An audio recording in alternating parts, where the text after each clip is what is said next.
Welcome to English Tales for Learners. This is your sanctuary, a place where stories don't just teach English, but stir your soul, awaken your courage, and remind you of the dreams you carry deep within. Today's tale is about Lila, a woman who stood at the edge of her fears, listened to the quiet voice inside her, and discovered a life she never dared imagine. It's a story of doubt, resilience, and the transformative power of trusting yourself. So, find a quiet corner, let the world fade away, and step with us into Lila's journey. Picture a cliff, towering and windswept, its edges jagged against a restless sea. The waves below roar and crash, hurling sprays of salt that sting the air. A narrow path, barely a ledge, winds down the cliffside, crumbling, slick with mist, treacherous with every step. At the bottom, far below, lies a shore where the horizon shimmers with golden light, promising a life of meaning, freedom, and joy. No map guides you, no hand holds yours, and the wind howls doubt in your ears. All you have is a faint pulse in your chest, a whisper that says, "You are enough." This is the story of Lila, a woman who stood at that cliff's edge, heart pounding, and chose to trust that whisper. Through her courage, she transformed her life, and discovered that the voice she thought she'd lost was the key to everything. Lila grew up in a small town where the sky was perpetually gray, heavy with rain that seemed to soak into everyone's bones. Her family lived in a modest house with peeling paint and creaky floors, its thin walls letting in the neighbors' shouts and the drone of late-night television. Her parents were kind but worn, their faces etched with the exhaustion of endless work. Her father a mechanic with grease-stained hands, her mother a seamstress who mended clothes until her fingers ached. They loved Lila fiercely, but taught her caution above all else. "Stay safe, Lila," her mother would say, stirring a pot of watery soup meant to last the week. "Dreams are for people with money. Stick to what's certain." Their words were rooted in love, but they felt like chains, anchoring Lila to a life that felt too small for her heart. As a child, Lila was different. She carried a spark, a restless energy that burned brighter than the gray world around her. She loved to sing, her voice a wild, untamed thing that poured from her soul.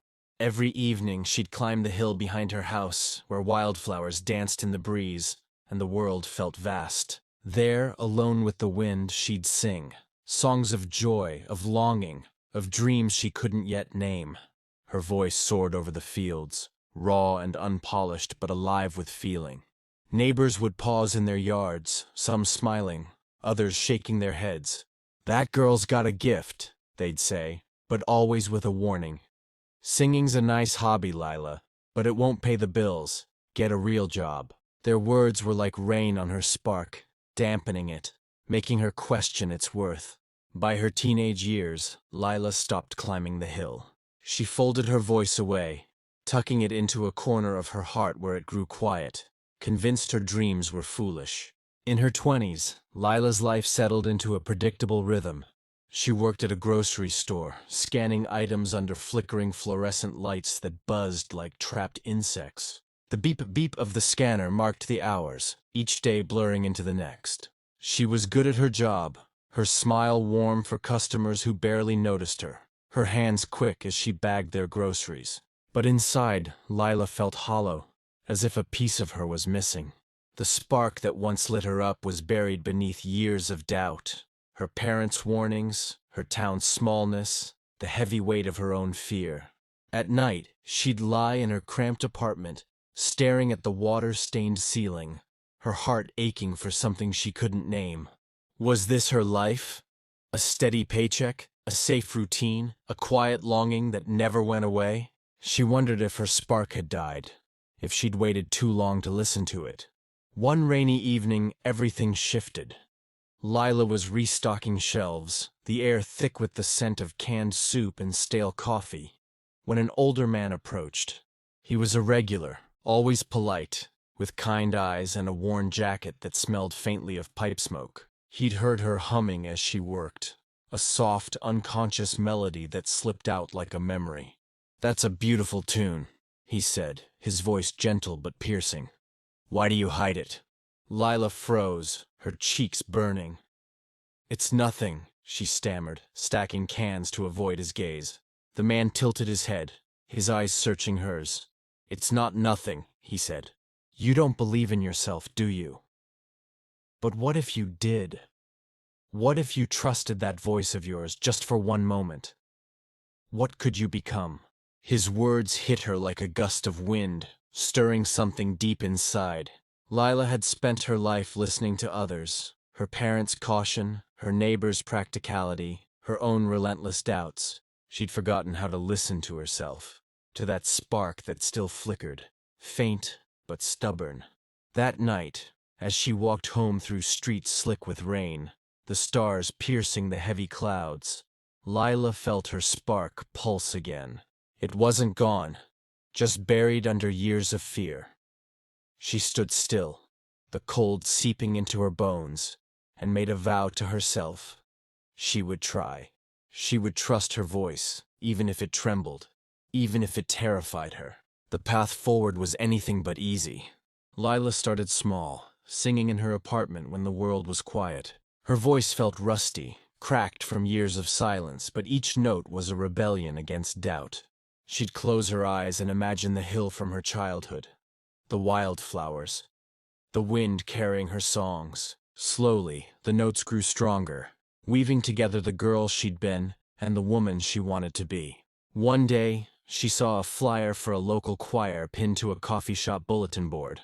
Her heart raced. Singing with others meant being heard, being judged. Doubt screamed, "You're not good enough. They'll laugh. You'll fail." But she thought of the old man's words. What if you trusted? With shaking hands, she signed up. The first choir practice was a storm of nerves. Lila stood among strangers, her palms sweaty, her voice barely a whisper as they warmed up. The room smelled of polished wood and coffee, the other singers chatting easily, their confidence intimidating. When it was time to sing, Lila's throat tightened, her mind racing with fears of failure. But she pictured that cliffside path, the distant shore glowing with possibility. She took a deep breath, her chest trembling, and let her voice join the harmony. It wavered at first, fragile and uncertain, but it grew, blending with the others, rising like a tide. When the song ended, the choir director, a woman with warm eyes and a sharp ear, nodded at Lila. "You've got something special," she said. "Don't hide it." Lila's heart swelled, a mix of pride, disbelief, and something new. Hope. That moment lit a fire in her. Lila began seeking out open mic nights at a small cafe downtown, its walls lined with faded posters and fairy lights. The first time she stepped onto the stage, her knees shook so badly she thought she'd collapse. The spotlight burned her skin, the crowd a blur of faces waiting to judge. She clutched the microphone, her pulse pounding in her ears, and nearly ran off. But she closed her eyes and saw the cliff again, the path, the whisper. "You are enough." She sang, a song she'd written in secret, about the hill where she used to dream, about a girl who learned to fly despite her fears. Her voice cracked, but it was honest, raw, and full of heart. When she finished, the room was silent for a heartbeat, then exploded in applause.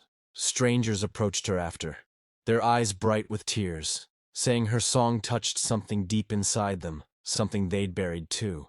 Each performance chipped away at Lila's doubts, but the fear never fully left.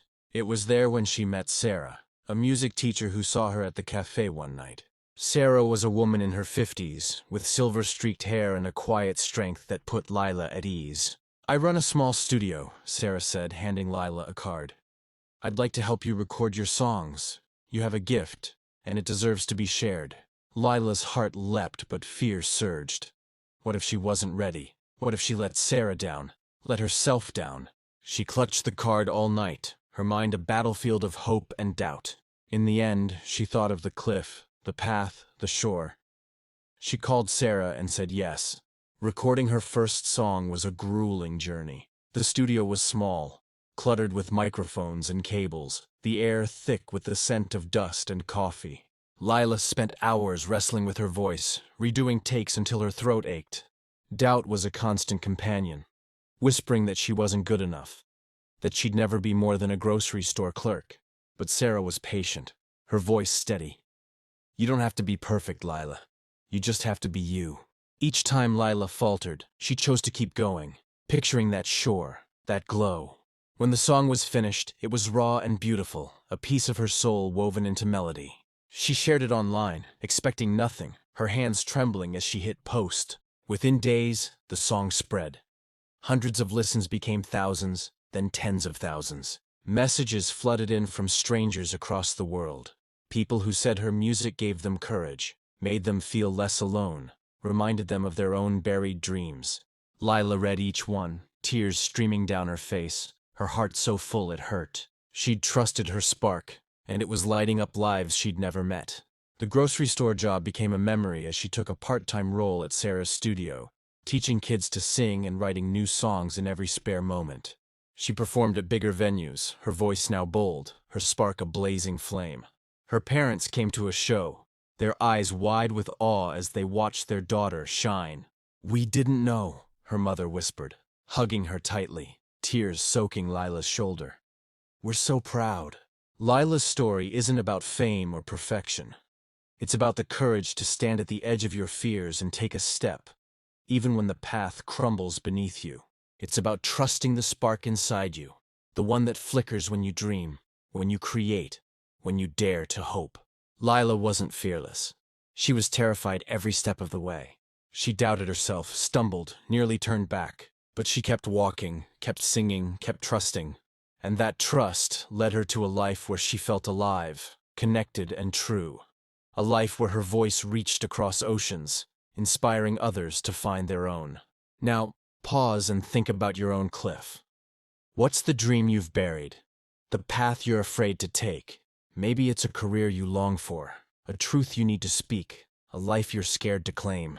You're standing at the edge, waiting for permission, for a sign that it's safe. But the only sign you need is the spark inside you.